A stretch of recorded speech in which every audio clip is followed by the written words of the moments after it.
नमस्ते। आज हम इस वीडियो में कक्षा 7 की संस्कृत की किताब जिसका नाम है रुचिरा द्वितीय भाग के प्रथम पाठ को देखेंगे। प्रथम पाठ का नाम है सुभाषितानि।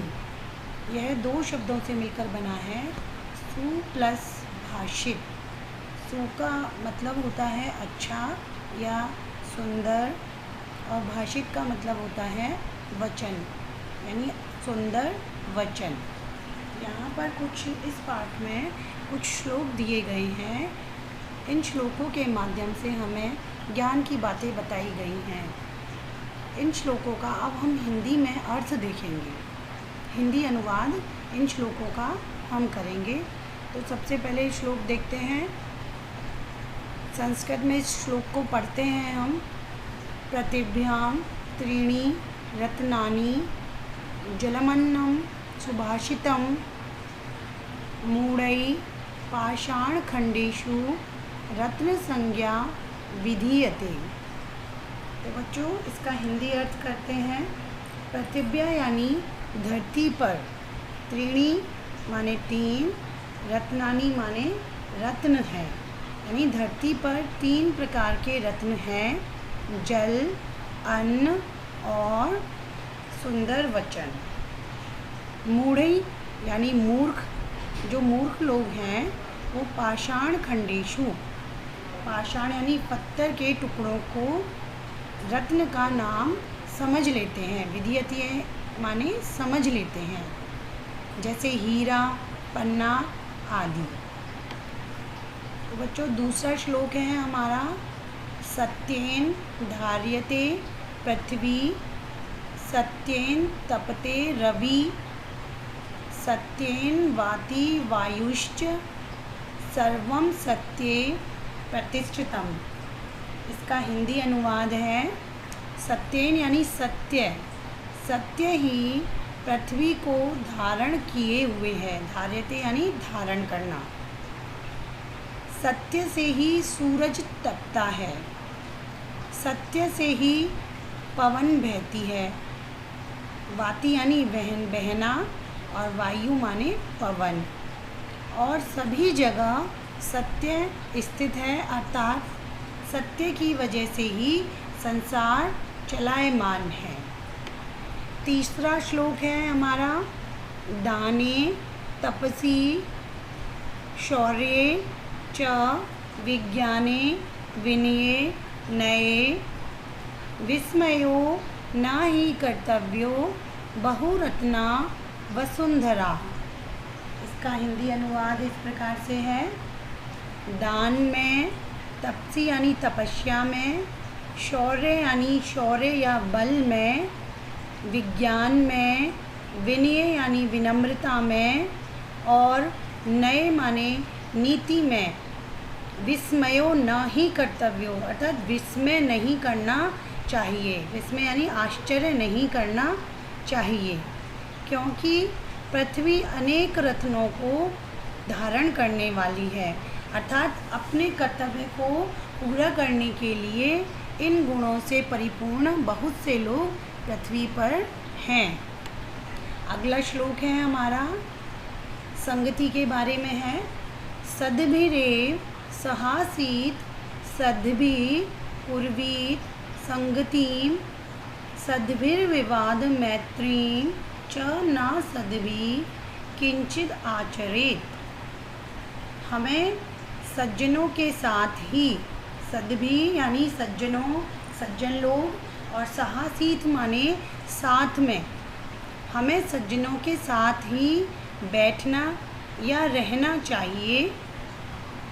सज्जनों के साथ ही संगति करनी चाहिए।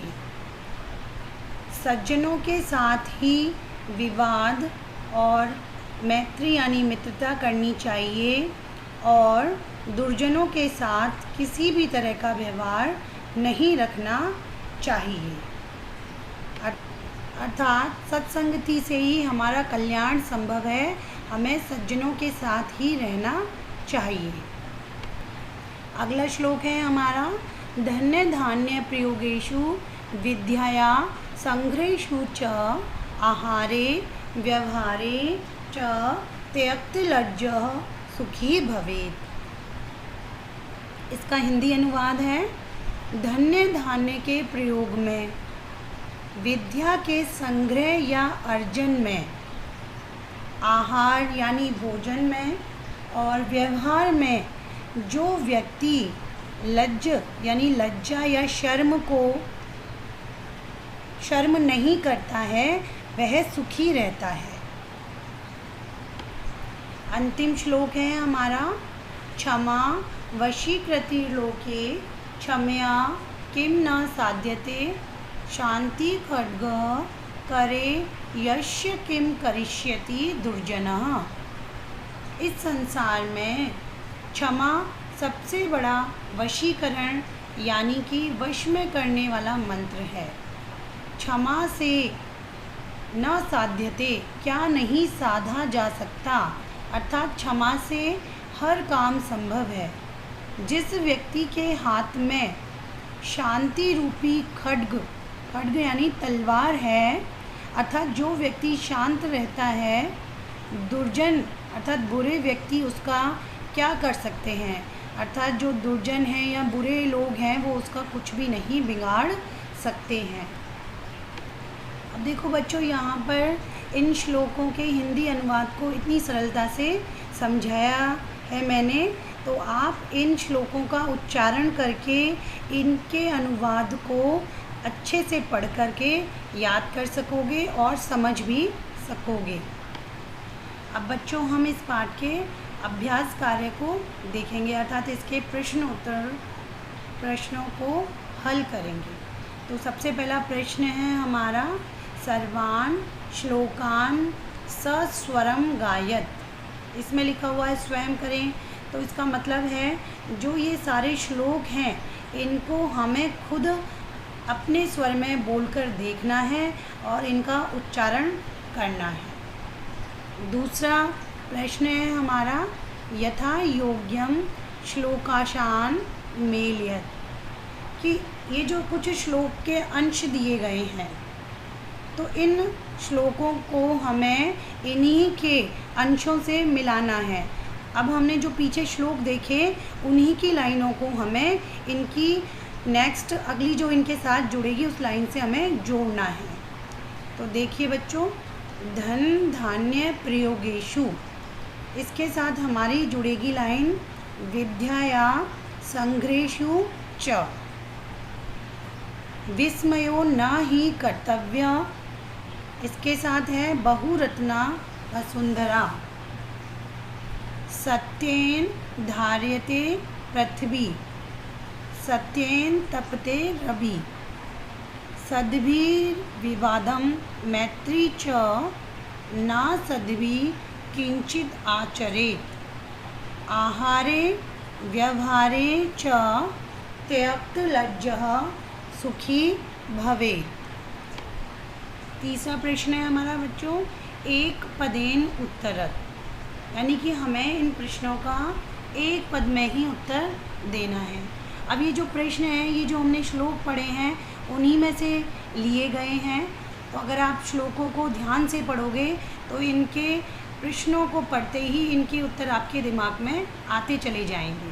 तो सबसे पहला प्रश्न है, पृथिव्याम कति रत्नानि, यानी पृथ्वी पर कितने रत्न हैं। तो इसका उत्तर है त्रीणि, यानी 3। दूसरा है, मूढ़ई कुत्र रत्न संज्ञा विधीयते, यानी मूर्ख लोग किसको रत्नों की संज्ञा देते हैं। इसका उत्तर है पाषाण खंडेषु, यानी कि पत्थर के टुकड़ों को। तीसरा है, पृथ्वी केन धार्यते, पृथ्वी जो है हमारी वो किसको धारण करती है। सत्येन, यानी सत्य को। कई संगति कुर्वी, किसकी संगति हमें करनी चाहिए। सद्भि, यानी सज्जनों की। अगला है, लोके वशीकृति का, इस लोक में सबसे अच्छा क्या है। क्षमा। अगला प्रश्न है हमारा बच्चों, रेखांकित पदानि अधिकृत्य प्रश्न निर्माण कुरु। इन रेखांकित पदों से हम प्रश्न बनाएंगे, प्रश्नों का निर्माण करना है हमें। तो पहला है हमारा सत्येन वाति वायु। तो सत्य से ही वायु बहती है। अब हमें प्रश्न बनाना है कि किससे वायु बहती है। तो हमारा प्रश्न बनेगा केन वाति वायु। दूसरा है हमारा सद्भिः एव सहासीत्, अर्थात इसका हिंदी अर्थ करेंगे। पहले सज्जनों के साथ ही संगति करनी चाहिए या सज्जनों के साथ ही रहना चाहिए। अब इसका प्रश्न बनाने के लिए प्रश्न हिंदी में करेंगे अपन, किसके साथ रहना चाहिए। तो किसके के लिए आएगा कई, कई एव सहासीत्। तो इसका प्रश्न बन गया हमारा कई एव सहासीत्। तीसरा है वसुंधरा बहुरत्ना भवति। इसका हिंदी अर्थ है धरती बहुरत्नों वाली होती है। प्रश्न बनाएंगे तो इसका प्रश्न करेंगे कौन बहुरत्ना वाली होती है। क बहुरत्ना भवति। चौथा है हमारा विद्याया संग्रहेषु त्यक्तलज्जः सुखी भवेत्। विद्या का संग्रह करने के लिए हमें लज्जा को छोड़ देना चाहिए। जो व्यक्ति लज्जा को छोड़ देता है वही सुखी होता है। तो इसका प्रश्न बनेगा किसका संग्रह करने के लिए। तो कस्या संग्रहेषु त्यक्तलज्जः सुखी भवेत्। नेक्स्ट है हमारा सद्भिः मैत्रीं कुर्वी। सज्जनों के साथ ही मित्रता करनी चाहिए। प्रश्न बनाएंगे किसके साथ मित्रता करनी चाहिए। तो सद्भिः किं कुर्वीत्। अगले प्रश्न की ओर बढ़ते हैं, देखते हैं पांचवा प्रश्न। प्रश्नानाम उत्तराणि लिखतु। प्रश्नों के उत्तर लिखिए। तो सबसे पहला है कुत्र विस्मयः न कर्तव्यः। कहाँ पर हमें विस्मय नहीं करना चाहिए। वसुंधरा बहुरत्ना अस्ति अत्र विस्मयः न कर्तव्यः। वसुंधरा जो हमारी धरती है वो बहुरत्न है या बहुरत्नों वाली है, यहाँ पर हमें विस्मय नहीं करना चाहिए। अगला है पृथिव्यां त्रीणि रत्नानि कानि। पृथ्वी पर 3 रत्न कौन से हैं। पृथिव्यां त्रीणि रत्नानि जलम अन्नम सुभाषितम च अस्ति। पृथ्वी पर 3 रत्न हैं, जल, अन्न और मीठे वचन। अगला है त्यक्तलज्ज कुत्र सुखी भवेत्। लज्जा को छोड़ने, कहाँ पर लज्जा को छोड़ने वाला सुखी होता है। आहारे व्यवहारे च त्यक्तलज्जः सुखी भवेत्। आहारे यानी भोजन में और व्यवहार में शर्म या संकोच को छोड़ने वाला ही सुखी होता है। अगला प्रश्न है हमारा 6 नंबर का मंजूषात् पदानि चित्वा लिंगानुसार लिखत। यानी हमें ये जो सूची दी है इसमें हमें लिंग के अनुसार पदों को छांट कर लिखना है। तो 3 लिंग होते हैं संस्कृत में, पुल्लिंग, स्त्रीलिंग और नपुंसकलिंग। तो यहाँ सबसे पहले लिखा है पुल्लिंग। तो पुल्लिंग के शब्द हम यहाँ छाटेंगे। इसमें है सबसे पहले सुखी, वहिनो, रविः। स्त्रीलिंग के शब्द हैं वसुंधरा, पृथ्वी, संगति। और नपुंसकलिंग के शब्द हैं रत्नानि, अन्नम, सत्येन। अब हमारा अंतिम प्रश्न है अधोलिखित पदेषु धातवः के सन्ति। यानी नीचे लिखे हुए ये जो पद हैं इनमें कौन सी धातु है। तो पद है हमारे, सबसे पहला पद है करोति। इसमें धातु है क्री यानी करना। पश्य, ये जो पद है इसमें कौन सी धातु है। दृश्य यानी देखना। तीसरा है भवेत्, इसमें धातु है हमारी भू यानी होना। और चौथा है तिष्ठति, इसमें हमारी धातु है स्था, यानी बैठना। आशा करती हूँ बच्चों, जो ये संस्कृत का प्रथम पाठ है सुभाषितानी, इसके श्लोक और इसके जो हिंदी अनुवाद मैंने करवाया है आपको बहुत अच्छे से समझ में आ गया होगा। साथ ही जो अभ्यास प्रश्नों को हल करवाया है वो भी आपकी समझ में आ गए होंगे। धन्यवाद।